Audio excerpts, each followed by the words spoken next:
So there's a guy by the name of Saul Alinsky, who's a social agitator. He wrote something that ended up in a book called The 48 Laws of Power. And he said, our world is not a world of angels, rather it is a world of angles, a world where men speak of morality, yet act on power principle. A world where we are always moral and our enemies are always immoral. Do you realize that what we have chosen over and over and over again is actually what benefited us?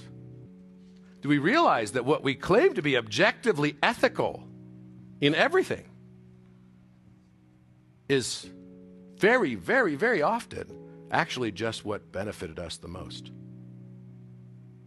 Because we can't remove that lens of bias, can we? You can't remove the lens. And so because we can't remove the lens, then you're the hammer seeking for the nail.